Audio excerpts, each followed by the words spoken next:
Assalamualaikum warahmatullahi wabarakatuh. Hari ini kita akan melanjutkan materi yang kemarin. Alhamdulillah kita sudah belajar tentang hukum nun sukun dan tanwin sebagian, yaitu idhar dengan idgham.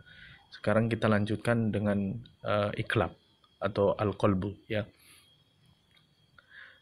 Tersisa iklab dengan ikhfa. Ya, iklab secara bahasa artinya al-qalbu ya. Ada doa ya muqallibal qulub yang membolak-balikkan hati ya. Al-qalbu artinya membalikkan atau tahwil, merubah ya. Karena kenapa disebut dengan iklab? Karena qalbun nun as-sakinah, membalikkan atau mengganti, merubah nun sukun atau tanwin miman menjadi huruf mim. Wa ikhfa'uha. Nah, huruf mimnya nanti disembunyikan dalam makhrajnya ma'al gunnah, dengan menyertakan sifatnya yaitu gunnah ingda mulaqatiha li harfil ba, ketika bertemu dengan huruf ba. Jadi hurufnya di sini cuma satu, yaitu harfun wahid, yaitu huruf ba. Maka gambarannya seperti ini. Kalau ada waqa'atil ba dan nun as-sakinah, ya, ada ba setelah nun sukun, baik dalam satu kalimat seperti anbihum atau dua kalimat seperti min bainihim ya. Kalau nun sukun bertemu dengan ba bisa dalam satu kalimat ataupun dua kalimat, ataupun setelah tanwin, dan ini tidak terjadi kecuali dalam dua kalimat, alimun bidzatis sudur ya. Kemudian atau setelah nun at-taukid al-khafifah, nun taukid setelah nun taukid, walaupun seperti tanwin tapi sejatinya itu adalah nun taukid, yaitu lanas fa'an bin nasiyah ya. Dan ini hanya satu ini saja, yang lainnya tidak ada, cuma satu ini saja, nun taukid yang menyerupai tanwin, tapi dalam hukumnya nanti seperti tanwin apabila bertemu dengan ba. Maka hukumnya wajaba qalbun nun as-sakinah awit tanwin ila mimin ya. Maka wajib hukumnya merubah nun sukun tadi atau tanwin menjadi huruf mim. Tsumma ikhfa'uha, kemudian disembunyikan ma'amura'atil gunnah, dengan diperhatikan gunnahnya, allati hiya gunnatul mim la nun.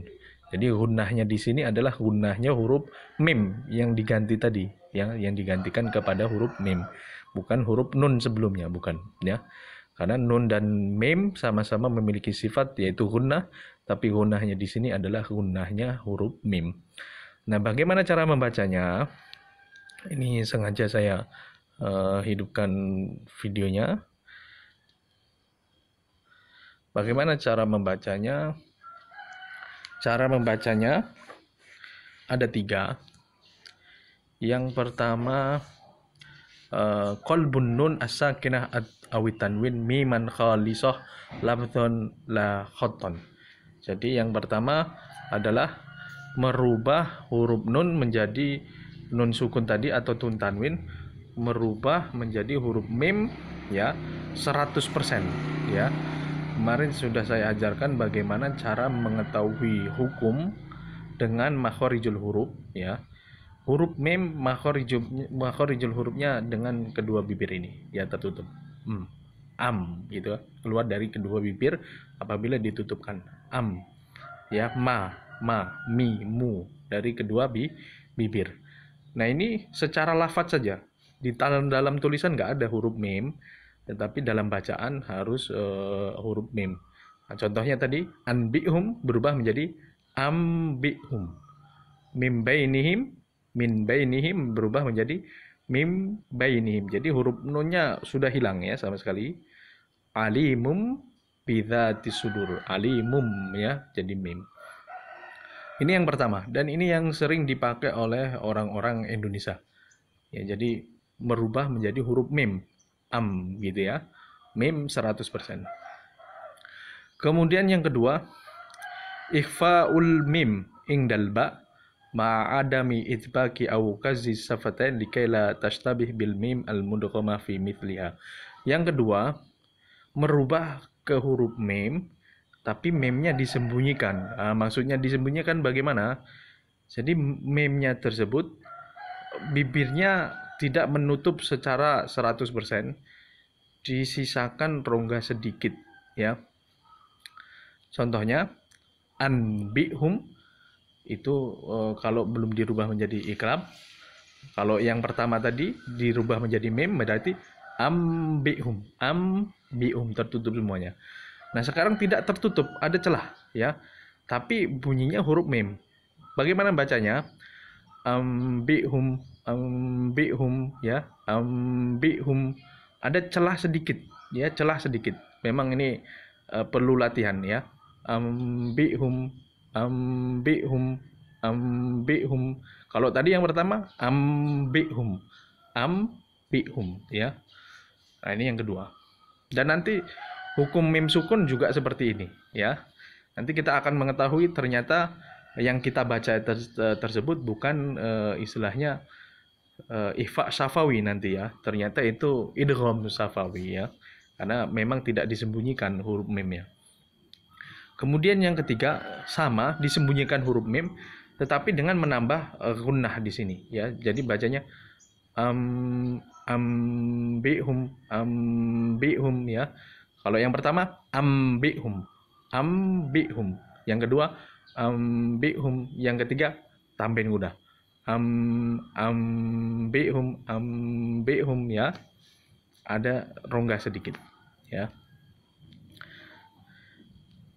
Nah, ini huruf iklab, tapi lebih amannya silahkan kalau mau baca yang dengan metode yang pertama berarti bacanya ambihum ya. Contohnya ini dalam contoh bertemu dalam nun dalam satu kalimat. Ambiuni, ambina ya, dalam dua kalimat. Wa amma mambakhila, mambakhila ya.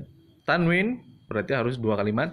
Sami'um basir, sami'um jadi mim, bukan tanwin lagi, bukan sami'un basir, bukan ya, tapi jadi sami'um basir. Nah, ini huruf hukum iklab. Sekarang kita masuk ke hukum ikhfa. Hukum ikhfa artinya disembunyikan ya. Ikhfa secara bahasa sitru artinya menyembunyikan. Ai ufiyatis syai ai satartuhu anil ayun. Jadi disembunyikan ya. Secara istilah an-nutqu bi harfi sakin ala kaifiyati bainal idhar wal idgham. Jadi posisi ikhfa ini antara idgham sama idhar. Kalau idhar jelas, idgham hilang sama sekali. Ya. Nah, yang kita bahas nun sukun dan tanwin, artinya nun sukun ya.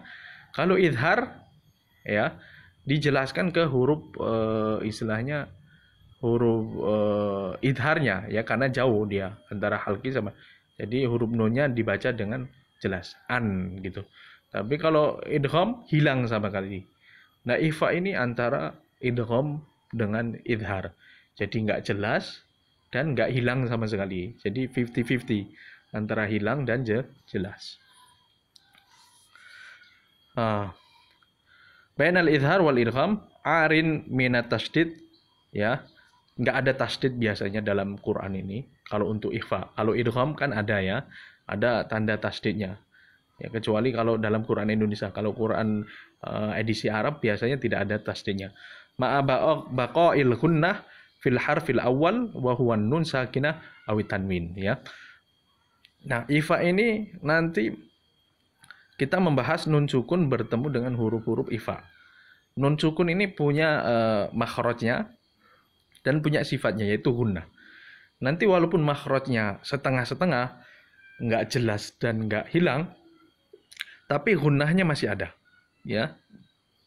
Jadi sifat gunnah punya nun sukun dalam ikhfa ini masih ada ya.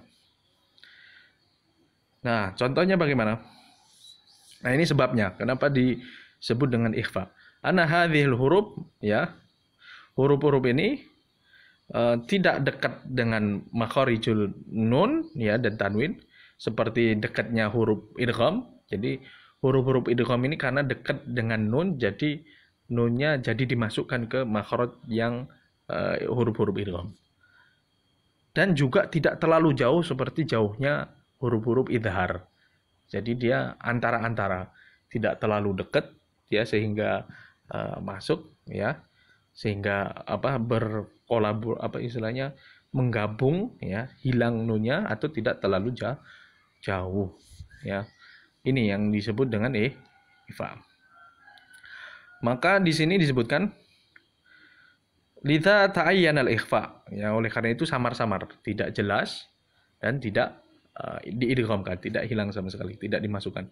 Wa kana ala qadri qurbiha minan nun wa tanwin fa kullama, ya kalau hurufnya sifatnya ya huruf yang bertemu dengan nun sukun tersebut dekat dengan idgham ya,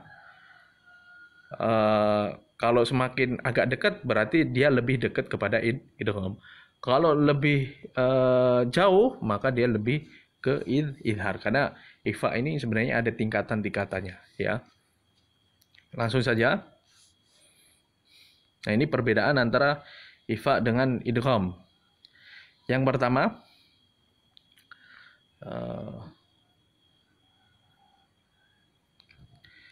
pertama ikhfa tidak ada tasdidnya. Kalau idgham ada tasdid, khususnya dalam idgham kamil ya. Ikhfa ya, udghamatin nun fil lam la indaha wa taqulu ufiyatin nun inda dalla fiha ya. Nah, ini tidak perlu. Kalau ikhfa ini bisa dalam satu kalimat ataupun dua kali kalimat, sedangkan idgham harus dua kali kalimat. Kalau ikhfa harus selalu dengan gunnah. Kalau idgham kadang dengan gunnah dan kadang tidak dengan gunnah. Nah, ini ada tingkatan-tingkatan ikhfa. Langsung kita ke sampelnya ya. Huruf-hurufnya berarti selain huruf idhar yang 6, huruf idgham ya. Kemudian selain huruf iklab, sisanya ini huruf hijaiyah, maka dia masuk ke dalam huruf ikhfa. Nah, perlu diingat ketika waktu kecil TPA kita sering belajar ikhfa, yang penting bunyinya ang gitu ya. Contohnya dalam ini ang kan aslinya ansoro ya. Yang penting bacanya ang gitu. Jadi bacanya angsoro, bukan seperti itu. Ya, tapi kita coba nunnya kan diperjelas. Sekarang kita tarik annya ya, kita sembunyikan huruf nunnya. Angsoro ya, bukan ang ya, tapi diikhfakan angsoro ya. Wal unsa ya.